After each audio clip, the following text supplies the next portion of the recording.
नुआपड़ा जिला खड़ियाल कल्याण मंडप 2 ठारे खड़ियाल कार्यरत सांबादिक परिषदर गुरुत्वपूर्ण बैठक अनुष्ठित हो जाइछि। एठारे सांबादिकंकु होइथिबा आक्रमणर तीव्र निंदा करा जायथिला।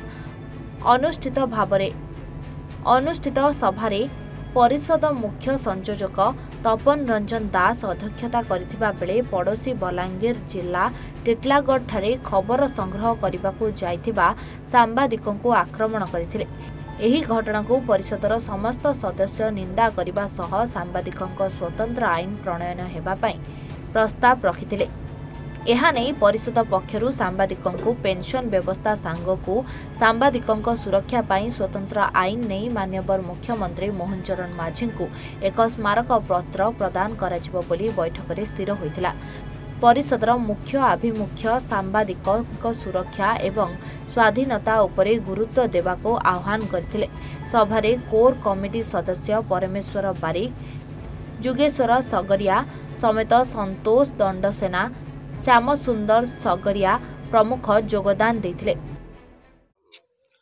देखो आज आमर खड़ियाल कल्याण मंडप 2 ठारे आमर खड़ियाल कार्यरत सांबादिक परिषद पक्षर गोटे जरूरी बैठक अनुष्ठित होता। कारण है निकटरे टिटलागढ़ ठारे जड़े सांबादिक आमर जेन 3 जन सांबादिक खबर संग्रह करुले आक्रोशमूलक भाव में आक्रमण होता। से आक्रमण के विरोध करी तीव्र निंदा करी आम जगह आम निंदा प्रस्ताव आगत कलु। आ निकटरे छत्तीसगढ़ में जड़े सांबादिक के मारणात्मक आक्रमण होता हत्या भी करा बोलिकर अभियोग आसूचे।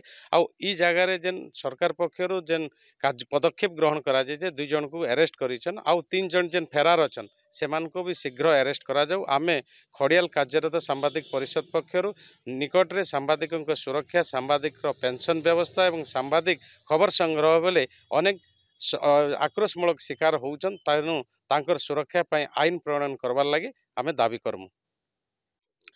आज आम खड़ियाल कार्यरत सांबादिक परिषद तरफ जड़े सांबादिक मरणांतक आक्रमण होता टिटलागढ़ तार दृढ़ विरोध करने आम संघबद्ध होइथिलु।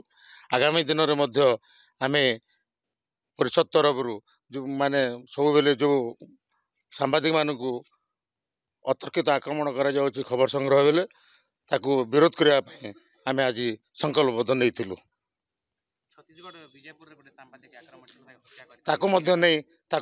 आम आज परिषद रे आम आलोचना करूँ आम निंदा करूँ।